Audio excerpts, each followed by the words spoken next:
박 대통령 사면론 불지펴지나? 북반부 예수는 중국에 사는 사람? 북유럽 3개국 순방에서 귀국한 문재인 대통령이 오는 17일 하루 연차를 사용하고 관저에서 휴식을 취하기로 했다고 청와대가 16일 밝히자 온라인 누리꾼들은 여행 가고 휴가 가고 또 여행 계획 짜고라며 원성이 대단합니다. 경제는 폭망해서 국민들이 못 살겠다고 난리아우성인데 연차만큼은 기가 막히게 잘 찾아 먹는군요. 일요일 네티즌들이 가장 분노한 뉴스입니다. 북한 김정은이 고 김대중 전 대통령의 부인 고 이리호 여사의 빈소에 보낸 주화가 특수 처리돼 반영구 보존될 것으로 보인다는 소식이 전해지자 약 7천여 명이 화나요를 클릭하며 분노를 표시했습니다. 순공감 순으로 댓글 몇 개를 상위 순으로 소개해보자면 www는 아주 지랄을 하십니다라 했고 HJW0는 김정은 원수님이 주셔서 그렇게 좋냐? 적당히 좀 해라. 나는 이 나라가 대한민국인지 북조선인지 주체성이 의심된다라고 일갈했으며 PHS4는 북한에선 김일성 김정은 시체 보관하고 우리나라에서는 북한이 보낸 조화를 보관하고 아고 진짜 미쳐버리겠구만 배알이 꼴려 못살겠네라고 분통을 터뜨렸습니다. 진짜 국민 복장 터지게 하는 데는 아주 일가견 있는 정권입니다. 국방부와 청와대가 북한의 미사일을 두고 발사체라 밝히며 아직도 분석 중인 가운데 6월 17일 주한미군이 불상의 북한 발사체를 핵탄두 장착이 가능한 신형 단거리 탄도미사일 SRBM으로 잠정적 결론을 내리고 KN-23이라는 코드네임을 붙였다고 동아일보가 보도했습니다. 이에 전문가들 사이에서는 북한이 여기에 핵탄두를 장착해 향후 한반도 적화 통일 수단으로 사용할 가능성이 크다는 등 우려의 목소리가 제기됐습니다. 동아일보는 미군은 북한이 지난 4일 강원도 원산 호도 반도와 9일 평안북도 구성 일대에서 쏜 신형 단거리 탄도미사일의 비행 궤도, 속도, 사거리 등을 정밀 분석한 결과 세 발 모두 같은 종류의 신형 탄도미사일이라고 결론 내렸습니다. 미군은 이 탄도미사일이 스커드 같은 일반적인 SRBM보다 비행고도는 낮지만 속도나 파괴력은 더욱 우수해 추진체와 유도장치를 개량한 신형 미사일이라고 판단했습니다. 케네스 배 느헤미야 글로벌 이니셔티브 대표는 지난 14일 서울 프레스센터에서 개최된 북한 종교와 신앙의 자유국제연대 창립대회 포럼에 참석해 자신이 북한에서 직접 겪은 종교 실상을 설명했습니다. 케네스 배 대표는 2012년 교인들과 함께 북한에 들어가서 예배 및 기도를 하다가 국가전복을 꾀했다는 죄명으로 노동교화형, 징역 15년형을 선고받고 735일 만에 미당국을 통해 극적으로 구출된 적이 있습니다. 케네스 배 대표는 한 북한 보위부 조사관이 자신을 신문하던 중 내가 하나님이라는 말은 들어봤는데 예수라는 말은 당신한테 처음 들었다며 그 예수라는 사람이 우리 조선에 사는 사람이냐 중국에 사는 사람이냐는 질문을 했다고 당시 경험담을 풀었습니다. 케네스 배 대표는 이어 김일성이 회고록에서 조선의 하나님을 믿으라고 말해서 조사관이 하나님이라는 말은 알고 있던 것이라며 처음엔 그가 농담을 하는 줄 알았지만 2,500만 북한 주민들 사이에서 50년 동안 예수라는 이름이 누군가에 의해서 고의적으로 잊혀졌음을 알게 됐다고 지적했습니다.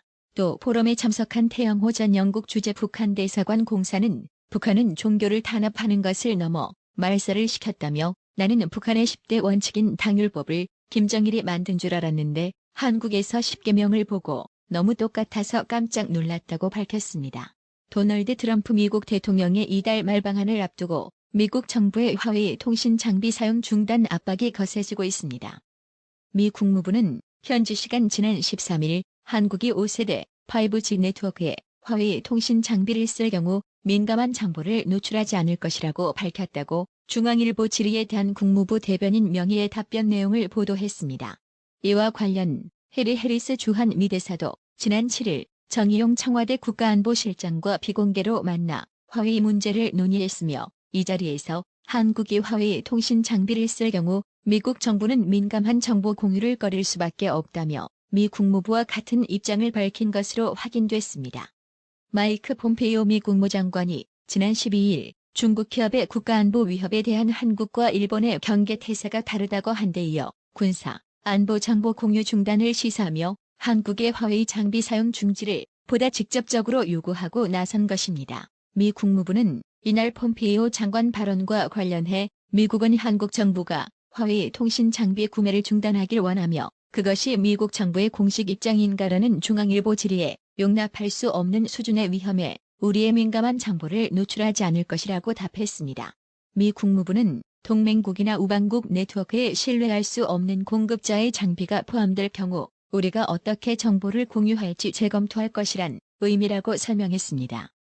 그러면서 우리가 상호 연결되고 상호 의존하는 정도를 고려할 때 동맹국의 네트워크가 취약해진다면 그런 취약성은 곧바로 미국의 안보 위협이 될 것이라고 덧붙였습니다. 청와대는 지난 7일 5G 장비를 선택하는 문제는 개별 기업들이 결정해야 할 사안이라며 기업들에 대해 반화웨이 동참을 요구할 생각이 전혀 없음을 밝혔습니다. 이와 관련하여 김문수 전 경기도지사가 한미동맹과 한중협력이라는 양자택일의 갈림길에서 문재인 대통령은 헤매고 있다며 문 대통령이 김정은 대변인 노릇을 계속한다면 한미동맹을 악화시킨다면 대한민국은 문재인을 끌어내려야 할 것이라고 일침을 놨습니다.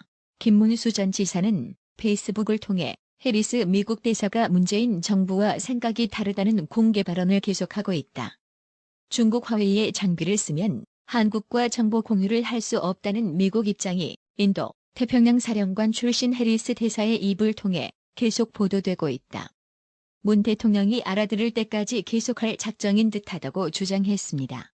김문수 전 지사는 현재 문 대통령이 친중 노선을 걷는 것과 관련해 중국은 지금도 중국 공산당이 지배하는 나라이자 6.25 전쟁 때 우리의 적국이었다며 문 대통령이 중국 국빈 방문 때 수행기자단이 중국 공안에 짓밟혀 얼굴뼈가 부러지고도 사과조차 못 받아낼 만큼 무서운 나라라고 지적했습니다.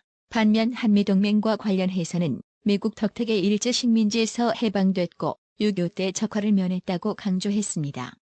그러면서 김문수 전 지사는 한미동맹이냐 한중협력이냐 아베는 트럼프를 택했고 문재인은 김정은을 택했다고 현실을 되짚었습니다.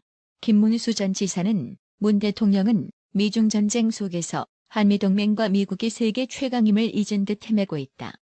김정은 대변인 노릇을 계속하고 한미동맹을 악화시킨다면 대한민국은 문재인을 끌어내려야 한다고 강조했습니다. 그러면서 2년 만에 나라가 거덜났다. 이제 더 머뭇거릴 시간이 없다며 3년 더 허송세월하면 돌이킬 수 없다고 경고했습니다. 한국당 원내 지도부는 국회 정상화를 위한 선결 조건으로 민주당의 홍남기 경제부총리와 김수현 청와대 정책실장 등이 출석하는 경제실정 청문회를 열자고 요구했습니다. 나경원 한국당 원내대표는 청문회가 정 불편하면 어떠한 형식이든 토론회 방식도 괜찮다.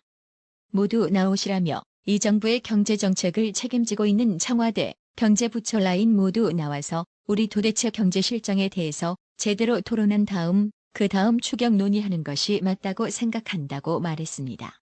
김정재 한국당 원내대변인도 논평을 내고 길 잃은 우리 경제, 한치 앞을 모르는 서민의 삶을 위해 정부와 여당은 경제청문회 요구에 즉시 응하기 바란다며 국민은 우리 경제실정의 진실은 무엇이고 경제정책의 실체는 무엇인지 청와대가 직접 나서서 소상히 밝혀질 것을 원하고 있다고 주장했습니다. 민주평화당 역시 지난 14일 더불어민주당을 향해 자유한국당이 요구한 경제실정 청문회를 즉각 수용할 것을 촉구했습니다.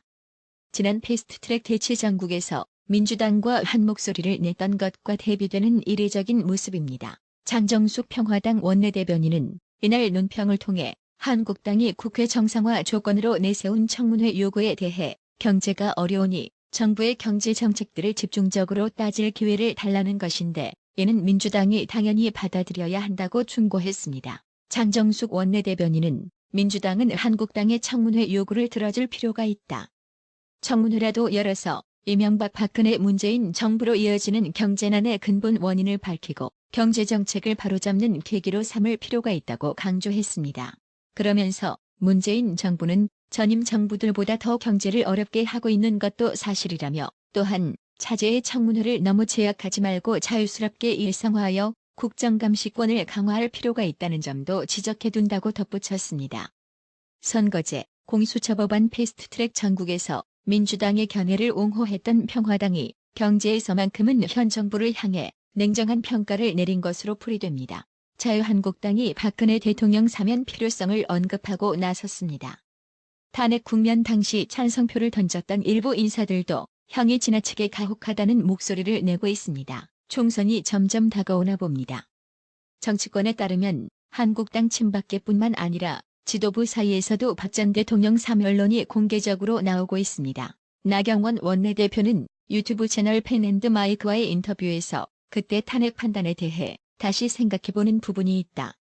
지금의 잣대로는 다른 판단도 할 수 있다고 생각한다며 정권을 놓치지 않는 길이라고 생각했는데 오히려 정권을 더 버리게 됐다고 말했습니다. 그러면서 박 전 대통령의 형이 지나치게 가혹하다.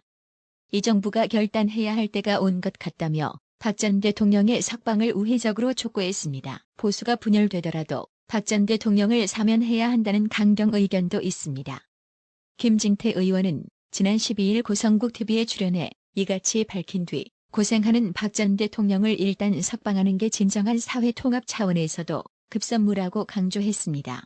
이미 며칠 전 예고한 대로 김학의 사건 수사 대상으로 지목됐다. 무혐의 처분을 받은 곽상도 자유한국당 의원이 문재인 대통령을 직권남용 및 강요 혐의로 고소했습니다. 현직 국회의원이 현직 대통령을 형사고소한 것은 처음입니다. 곽상도 의원은 또한 박상기 법무부 장관, 조국 청와대 민정수석 등 현 정권 실세들도 같은 혐의로 고소했습니다. 곽상도 의원은 14일 SNS를 통해 대통령이 수사 지시하면서 이미 문제가 있다는 결론을 내렸다. 이렇게 수사 지시하면 사실을 밝혀 잘잘못을 가리라는 것이 아니다라며 우리나라는 법치국가다. 법에 따른 공정 절차를 진행해야 할 대통령이 앞장서서 법을 어기고 있기에 고소했다고 밝혔습니다. 곽상도 의원은 지난 13일 서울 서초동 대검찰청에 문 대통령을 직권남용 등 기획사정 혐의로 고소했습니다. 그는 고소장을 제출하며 문재인 대통령의 위법한 수사 지시, 법에 근거해 설치되지 않은 과거사위원회의 수사 및 사실조작으로 헌법이 보장한 적법 절차가 보장되지 않아 대통령을 고소한다고 말했습니다.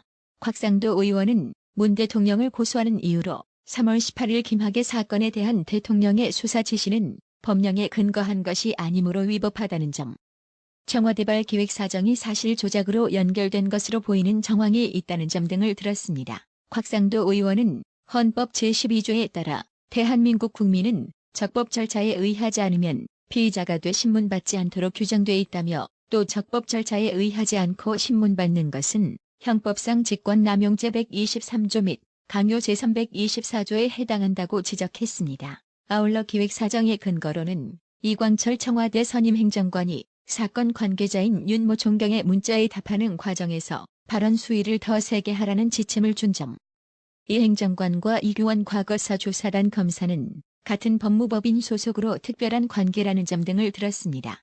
곽상도 의원은 이 같은 이유로 문 대통령과 함께 조국 민정수석, 이광철 선임 행정관 등도 고소했습니다. 곽상도 의원은 또 자신을 수사하라고 검찰에 권고한 과거사위 관계자 및 민감용 경찰청장의 국회 허위보고 의혹에 대해서도 추가로 법적 조치를 검토한다는 예정입니다. 김학의 전 차관 임명 당시 청와대 민정수석을 맡았던 곽상도 의원은 김학의 수사에 외압을 행사했다는 의혹을 받았으나 지난 4일 검찰로부터 무혐의 처분을 받았습니다. 한편 스페셜 경제 온라인 매체는 곽상도 의원이 지난 3일부터 6일까지 다혜씨 부부 해외 이주 의혹을 조사하기 위해 동남아를 다녀왔다며 조사한 내용은 조만간 공식 발표할 예정으로 관심이 모아진다고 보도했습니다. 나라의 TV는 보다 더 양질의 컨텐츠를 생산하기 위해 자발적 구독료를 후원 형식으로 받고 있으니 많은 성원 부탁드립니다. 시청해주셔서 감사합니다. 구독은 꼭 눌러주세요.